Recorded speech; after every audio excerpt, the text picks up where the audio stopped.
শংকৰদেৱৰ আদৰ্শৰ লগত একেবাৰে মিল নাই। শংকৰ সংঘৰ জন্মলগ্নৰ পৰাই আচলতে বিভিন্ন জাতি জনগোষ্ঠীৰ মাজত আচলতে যিটো আচলতে জাতিবাদ থাকিব লাগে সেই জাতিবাদটো কিন্তু শংকৰ সংঘত আছে।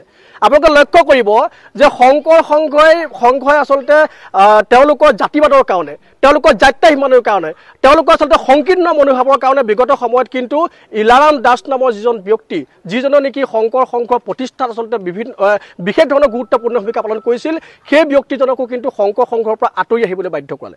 গতিকে শংকৰ সংঘই যে শংকৰদেৱৰ আদৰ্শৰ প্ৰতি আচলতে তেওঁলোকৰ যে কিবা আছে সেই কথাটো মুঠেও নহয়। শংকৰদেৱৰ নাম লৈ আচলতে তেওঁলোকে অসমীয়া জাতিৰ, বৃহত্তৰ অসমীয়া জাতিৰ লোকসকলক আৱেগিক কৰি একত্ৰিত কৰি আচলতে শক্তি প্ৰদৰ্শনৰ এক যুঁজা কৰিছে। তাৰ বাহিৰে শংকৰ সংঘত আৰু একো শংকৰদেৱৰ আদৰ্শ নাই। আৰু এটা কথা স্পষ্ট কৰি দিব বিচাৰিছোঁ যে কবৰ্ত জনগোষ্ঠীৰ ওপৰত যোনে মাত নামাতক, লাগিলে শংকৰ সংঘই লওক, যোনেও হওক, আমি অনুসূচিত ছাত্ৰ সন্থাই ইয়াক কঠোৰ হাতৰে আচলতে দমন কৰিবলৈ আমি বদ্ধপৰিকৰ হৈ আছোঁ। মই নিশ্চিত যে শংকৰ সংঘৰ শেহতীয়া যিবোৰ কাম কাজ, শেহতীয়া নহয় আচলতে আৰম্ভণিৰ পৰাই মই কৈছোঁ যে কেনা লাগি আছে।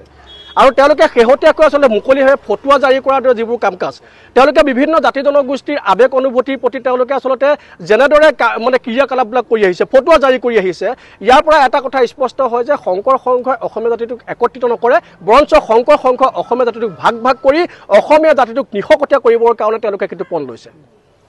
শংকৰদেৱৰ আদৰ্শৰ লগত একেবাৰে মিল নাই। শংকৰ সংঘৰ জন্মলগ্নৰ পৰাই আচলতে বিভিন্ন জাতি জনগোষ্ঠীৰ মাজত আচলতে যিটো আচলতে জাতিবাদ থাকিব লাগে সেই জাতিবাদটো কিন্তু শংকৰ সংঘত আছে।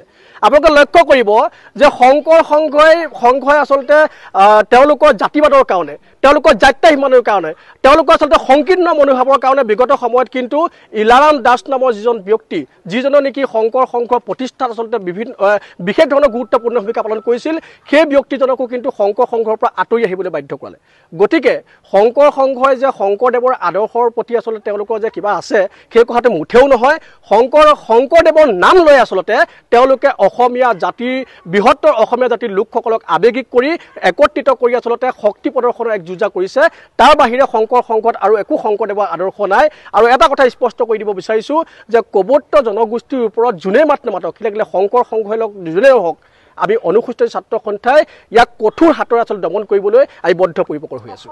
মই নিশ্চিত যে শংকৰ সংঘৰ শেহতীয়া যিবোৰ কাম কাজ, শেহতীয়া নহয় আচলতে আৰম্ভণিৰ পৰাই মই কৈছোঁ যে কেনা লাগি আছে।